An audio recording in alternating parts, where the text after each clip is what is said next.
Hello friends, welcome to my channel. आज की हमारे वीडियो का टॉपिक है anti Parkinsonian drugs. Parkinson's disease is a neurodegenerative disorder. Degenerative changes occurred in the neurons of corpus striatum, globus pallidus and substantia nigra. ठीक है, इन सभी neurons में degenerative changes आते हैं, इसलिए ये न्यूरोडिजेनरेटिव डिसऑर्डर है। These neurons regulate the extra pyramidal control of motor activity। क्या करते हैं ये neurons? Extra pyramidal motor activity को कंट्रोल करते हैं। The major neurotransmitter in this neurons found to the dopamine and acetylcholine. Thus the degenerative changes in these neurons leads to deficiency of dopamine। ठीक है, major neurotransmitter इन neurons में कौन से है? Dopamine and acetylcholine. ठीक है, अगर इनमें कोई डिजेनरेटिव चेंजेस आते हैं तो क्या होता है? डेफिशिएंसी ऑफ डोपामिन होगा। ठीक है, कॉज ऑफ डिजेनरेटिव चेंजेस क्या है? Excitotoxicity, oxidative stress and apoptosis, that is programmed cell death. Cell death हो सकती है। फिर है due to depletion of dopamine there is relative increase in the cholinergic activity. Dopamine का डिप्लीशन होता है तो इंक्रीज कोलिनर्जिक एक्टिविटी होंगी। ठीक है, normally in the striatum there is critical balance between the dopamine and the acetylcholine. Parkinson's disease is found in the elderly individuals. किसमें found होती है? ज़्यादातर एल्डरली इंडिविजुअल्स में। ठीक है, कैरेक्टरिस्टिक प्राइमरी सिम्टम्स क्या है? Hypokinesia, muscular rigidity and tremors. ठीक है, ट्रेमस क्यों होंगे? Due to cholinergic over activity. फिर सेकेंडरी सिम्टम्स है increased salivation, mood changes, difficulty in speaking, mask like face, seborrhoea, depression, it is loss of interest in life, shuffling gait, patient find it difficult to perform day to day work like writing, shaving, eating etcetera, may be due to tremor and muscular rigidity. ठीक है, फिर अभी देखते हैं causes of Parkinson's disease. First cause है primary और idiopathic, that is unknown cause, may be due to degeneration. ठीक है, डिजेनरेशन की वजह से भी ये हो सकता है। डिजेनरेशन कहाँ होगा? Degenerative changes in the नाइग्रोस्ट्राइटल tract. नाइग्रोस्ट्राइटल tract में डिजेनरेशन होगा तो पार्किंसंस डिजीज हो सकता है। फिर है secondary with known cause includes. Secondary cause क्या है? Post encephalitis, post stroke, viral infection, Wilson's disease and cerebral ischaemia. ठीक है, दैट इज आर्टेरियोस्क्लेरोटिक। फिर है थर्ड कॉज ड्रग इंड्यूस्ड। कौन से ड्रग इंड्यूस होने से पार्किंसंस डिजीज होता है? जैसे कि रिजर्पिन, ट्राइपेरिडोल, हैलोपेरिडोल एंड क्लोरप्रोमाजिन। ठीक है, अभी पैथोफिजियोलॉजी देखते हैं पीडी पार्किंसंस डिजीज की क्या है। In short, in the primary Parkinson's disease, degenerative changes in nigrostriatal tract leads to deficiency of dopamine। Degenerative changes होंगे nigrostriatal tract में तो deficiency of dopamine होगा and other neurotransmitter like noradrenaline with increase in the cholinergic activity। The changes that occurs in the concentration of these neurotransmitter is responsible for clinical features of Parkinson's disease. In neurotransmitters में changes होते हैं तो clinical features हमें क्या मिलते हैं? Parkinson's disease के मिलते हैं। ठीक है, thus the approach to treatment in the primary Parkinson's disease is either to increase the dopaminergic activity और डिक्रीज द कोलिनर्जिक एक्टिविटी। तो प्राइमरी अप्रोच ऑफ ट्रीटमेंट क्या रहेगा हमारा? या तो हमको डोपामिन इंक्रीज करना पड़ेगा, डोपामिनर्जिक एक्टिविटी इंक्रीज करनी पड़ेगी, या तो फिर कोलिनर्जिक एक्टिविटी जो है वो डिक्रीज करनी पड़ेगी। ठीक है, in drug induced Parkinsonism there is no deficiency of the dopamine. Drug induced Parkinsonism में डोपामिन डेफिशिएंसी नहीं होती है। The causative drug block the dopamine receptor in striatum, hence withdrawal of the offending drug reverse the symptoms of Parkinson's disease। क्या होता है? ये जो drugs होते हैं वो ब्लॉक कर देते हैं डोपामिन रिसेप्टर को in striatum, hence withdrawal of the offending drug. जो ड्रग इसको डोपामिन रिसेप्टर को ब्लॉक कर रहा है उसको अगर हम रिवर्स कर देते हैं तो पार्किंसंस डिजीज के जो सिम्टम्स है वो भी रिवर्स हो जाएंगे। Available anti-Parkinsonian drugs can provide the symptomatic relief. Drugs do not cure the disease. ठीक है, जो एंटी पार्किंसोनियन ड्रग्स अवेलेबल है वो क्या करेंगे, सिम्टोमेटिक रिलीफ देंगे, बट डिजीज़ को जो है क्योर नहीं करेंगे. They give 20 to 70% symptomatic improvement in about 60% of the patient with improvement in the quality of life. क्या कहते हैं, 20 to 70% सिम्टोमेटिक इम्प्रूवमेंट करेंगे, अबाउट 60% पेशेंट जो है इम्प्रूव हो जाते हैं, उनकी क्वालिटी ऑफ लाइफ भी इम्प्रूव हो जाती है. Drugs used in Parkinson's disease can be classified as. Classification देखते हैं अभी एंटी पार्किंसोनियन ड्रग्स का. फर्स्ट है drugs that increase dopaminergic activity. जो ड्रग्स डोपामिनर्जिक एक्टिविटी बढ़ाएंगे वो ड्रग्स है dopamine precursor, that is levodopa. फिर सेकेंड है dopaminergic agonist, that is example है ब्रोमोक्रिप्टिन, परगोलाइड, लिसोराइड, प्रोपिनिरोट एंड एपोमॉर्फिन. ठीक है. फिर है इनहिबिट डोपामिन मेटाबॉलिज्म. जो ड्रग्स डोपामिन मेटाबॉलिज्म इनहिबिट करते हैं वो है माओ इनहिबिटर्स. एग्जाम्पल है सेलेजिलिन एंड रासाजिलिन. और कॉम्ट इनहिबिटर्स है एग्जाम्पल टोलकैपोन एंड एंटाकैपोन.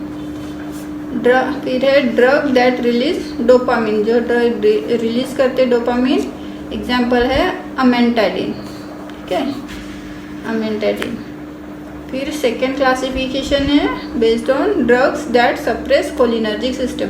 अभी इसमें फर्स्ट में हमने डोपामिनर्जिक एक्टिविटी इंक्रीज की है, और सेकेंड में कोलिनर्जिक सिस्टम जो इंक्रीज होता है डोपामिन डिजनरेशन डिप्लीशन की वजह से, तो वो सप्रेस करेंगे कोलिनर्जिक एक्टिविटी को.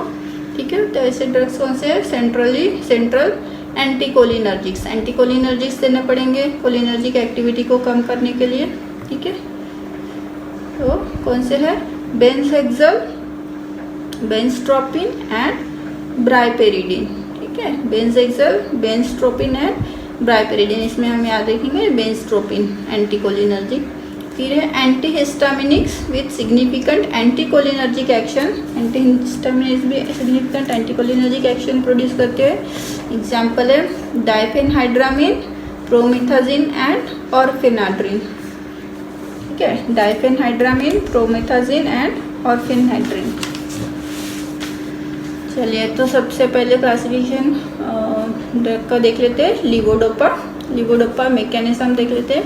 It is prodrug which is converted to dopamine in CNS by dopa decarboxylase enzyme. ठीक है, डोपा डी कार्बोक्सिलेज एंजाइम के थ्रू ये कन्वर्ट होता है डोपामिन में in CNS. Basal ganglion contains inhibitory dopaminergic and excitatory cholinergic system. ठीक है, basal ganglion क्या करता है, inhibitory dopaminergic and excitatory cholinergic system inhibit करता है. Reduction of dopaminergic control causes cholinergic predominance and Parkinsonian symptoms. Dopaminergic control reduction होने से क्या होता है, कोलिनर्जिक प्रीडोमिनेंस होगा और पार्किंसोनियन सिम्टम्स हमको देखने को मिलेंगे. तो central dopamine conversion repletes dopamine to control Parkinsonism by stimulation of D1 and D2 receptors. क्या करते हैं, D1 D2 रिसेप्टर को स्टिमुलेट करते हैं. Hypokinesia and rigidity resolve first followed by tremor reduction. Secondary symptoms of gait, posture, speech, handwriting, facial expression, mood and self-care are gradually normalized. The effect on behavior is described as general alerting response. ठीक है, देखते हैं adverse effects of levodopa. First, nausea, vomiting due to CTZ stimulation, that is chemoreceptor triggers zone. Then second है behavioral effects like mild anxiety and nightmares extending to mania, hallucinations, mental confusion and frank psychosis due to excessive stimulation of limbic system. The third है abnormal movements like facial tics, grimacing and choreoathetoid movements. फिर है fluctuation in anti-Parkinsonian response.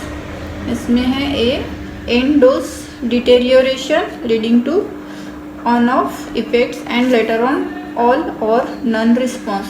Patient is alternatively well and disabled. This may be due to progression of disease and degenerative changes of dopaminergic neurons. फिर है cardiac arrhythmias and precipitation of angina due to stimulant action of peripherally formed dopamine. Peripherally formed dopamine action की वजह से क्या होगा, cardiac arrhythmias and angina भी हो सकता है. ठीक है. फिर postural hypotension due to vasodilatation especially in patients receiving anti hypertensive agents. Next है अल्टर्ड टेस्ट सेंसेशन. फिर है interactions. MAO inhibitors inhibit metabolism of dopamine and noradrenaline and cause hypertensive crisis. Postural hypotension with anti hypertensives. Anti hypertensives के साथ क्या होगा, postural hypotension. Reduction in anti-Parkinsonian effect with pyridoxine due to peripheral decarboxylation of levodopa to dopamine. Dopaminergic blockers example है phenothiazines abolish anti-Parkinsonian effects. फिर देखते हैं therapeutic uses of levodopa. Most effective in Parkinsonism. About 1 to 2% of absorbed levodopa crosses blood brain barrier cross करता है and gets converted to dopamine in central dopaminergic neurons in basal ganglion. ठीक है, basal ganglion में central dopaminergic neurons में convert होता है dopamine. Start with 250 mg BD. After meals देंगे 250 mg BD and gradually raise the dose till adequate response is seen. Maximum dose is 2 to 3 gram daily. Combination of levodopa with peripheral decarboxylase inhibitors जैसे कि reduces the dose 100 mg levodopa plus 10 mg carbidopa. 100 mg levodopa plus 15 mg benserazide BD to QID दे सकते हैं. फिर reduces incidence of nausea, vomiting and cardiac complications. Pyridoxine reversal does not occur. On-off effect is minimized. Improvement is better. फिर drug interactions देखते हैं. Drug interactions क्या है, dopaminergic antagonist example phenothiazines और central dopamine depleters example reserpine block anti Parkinsonian effect of levodopa. Peripheral dopa decarboxylation by pyridoxine abolishes anti-Parkinsonian effects. Fluctuation in motor performance example on-off phenomenon, cardiovascular effects and reduction of anti-Parkinsonian effects can be avoided by using levodopa, carbidopa or levodopa with benzerazide combination. ठीक है. This combination however cannot control and may even exaggerate abnormal movements, behavioral abnormalities and postural hypotension.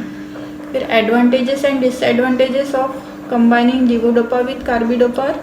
The plasma half-life of levodopa is prolonged and its dose is reduced to about 1/4. Systemic concentration of dopamine is reduced. Nausea and vomiting are not prominent. Cardiac complications are minimized. On-off effect is minimized since cerebral dopamine levels are more sustained. Degree of improvement may be higher. Some patients not responding adequately to levodopa alone also improve. Disadvantages क्या हैं, involuntary movements and behavioral abnormalities may even be more pronounced and appear earlier. Postural hypotension may not be resolved. L-dopa is not useful in drug-induced Parkinsonism. Drug-induced Parkinsonism में L-dopa useful नहीं रहता है. Drug-induced Parkinsonism is usually caused by drugs used in treatment of schizophrenia. Example phenothiazines like chlorpromazine, haloperidol. Drug-induced Parkinsonism caused by drugs used in treatment of जो schizophrenia में हम drugs use करते हैं treatment के लिए जैसे कि फिनोथाइजिन्स लाइक क्लोरप्रोमाजिन हैलोपेरिडोल, इनसे पार्किंसोनिज्म हो सकता है. ठीक है. This drugs are dopaminergic receptor blockers. Dopaminergic receptor blockers होते हैं ये. So the levodopa is likely to be of little और नो यूज, इसलिए लिवोडोपा यूजफुल नहीं होता है ड्रग इंड्यूस्ड पार्किंसोनिज्म में। ठीक है, if levodopa does show its effect then it can worsen schizophrenia. अगर लिवोडोपा अपनी इफेक्ट शो करता है तो शिजोफ्रेनिया बढ़ सकता है। ठीक है, तो इसमें कौन से ड्रग्स यूज होंगे? Anticholinergic central drugs, they act by reducing the activity of acetylcholine and produce about 20% improvement in rigidity and tremors. क्या करते हैं? एसिटाइलकोलिन एक्टिविटी को रिड्यूस करते हैं और 20% इम्प्रूवमेंट दिखाते हैं रिजिडिटी एंड ट्रेमर्स में। They are used where levodopa therapy is unsuccessful. कब यूज़ करते हैं हम? जहाँ पर लिवोडोपा थेरेपी अनसक्सेसफुल रहती है। ठीक है, they are effective in drug induced Parkinsonism also. Drug induced Parkinsonism में भी इफेक्टिव रहते हैं anticholinergic drugs. The anticholinergic drugs used in Parkinsonism have less peripheral effects but symptoms like dry mouth, constipation, blurred vision, confusion, dizziness and urinary retention appear as side effects। ये सब side effects हो सकते हैं। Atropine can be used for this purpose but has most side effects. Atropine हम दे सकते हैं but most side effects देंगे, तो हम क्या देंगे? Benzhexol. Benzhexol is the best drug of this group. Benzhexol जो है एंटीकोलिनर्जिक ड्रग्स है, वो बेस्ट ड्रग है ग्रुप में। Doses of the drugs used are benzhexol 1 to 5 mg per day देंगे, increase up to 20 milligram per day. ठीक है, फिर सेकेंड ड्रग आता है हमारा procyclidine 7 to 10 milligram per day, increase up to 40 to 60 milligram per day. फिर अभी बेंस्ट्रोपिन 1 to 6 milligram per day in divided doses. फिर बाइपेरिडेन 2 to 8 mg पर डे। फिर है बेंज़एट्रोपिन देखते हैं हम लोग। इसमें यूजफुल ड्रग जो है एंटीकोलिनर्जिक। मैकेनिज्म ऑफ एक्शन है बेंस्ट्रोपिन का, it is central anticholinergic with higher central is to peripheral action than atropine. central to peripheral action है than atropine. Basal ganglion has excitatory cholinergic and inhibitory dopaminergic system which are in equilibrium. excitatory cholinergic है और inhibitory dopaminergic है, इसलिए equilibrium में। reduction of dopaminergic control causes predominance of cholinergic tone and Parkinsonian symptoms which are corrected by anticholinergic action of बेंस्ट्रोपिन with 10 to 25% improvement for 4 to 8 hours after a single dose। 10 to 25% improvement मिलता है for 4 to 8 hours after a single dose administration। ठीक है, tremors reduced first, then rigidity and later hypokinesia। पहले tremors जाएंगे, फिर rigidity and then hypokinesia। Adverse effects क्या है benzatropine के? Side effects similar to atropine, xerostomia, impaired speech, dysphagia। Second है constipation due to reduction of motility of GIT, retention of urine and hence to be avoided in case of enlarged prostate. Retention of urine होगा इसलिए avoid करेंगे enlarged prostate में। Blurring of vision with mydriasis and cycloplegia less common. Impairment of memory and organic confusional state common in elderly patients. Confusional state और impairment of memory common in elderly patients रहेंगे। Dose रहेगा इसका 1 to 6 milligram per day, oral और IM। Oral भी दे सकते हैं या फिर इंट्रामस्कुलरली भी दे सकते हैं 1 to 6 मिलीग्राम पर डे। ठीक है, स्टेटस क्या है? It is effective in drug induced parkinsonism. Drug induced Parkinsonism में वेरी इफेक्टिव है when levodopa is ineffective and used when levodopa is contraindicated. Overall effect is less than levodopa. It may be combined with levodopa or levodopa, carbidopa, levodopa plus benserazide। combine भी कर सकते हैं levodopa के साथ में। Initially when the disease is mild, benstropin or other anticholinergic may be adequate। ठीक है, जब डिजीज माइल्ड रहता है तो बेंस्ट्रोपिन और अदर एंटीकोलिनर्जिक में भी एडिक्वेट यूज कर सकते हैं। None of the anti Parkinsonian agents alter the basic pathology of parkinsonism.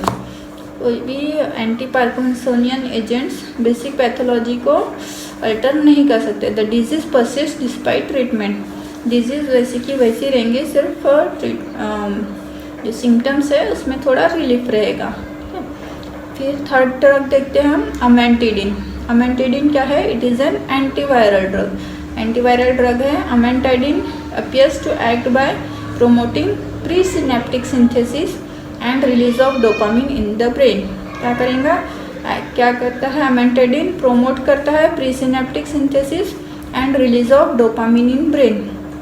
Action on glutamate receptors through which the striatal dopaminergic system exerts its influence has also been suggested. ठीक है, dopaminergic system exert करता है influence.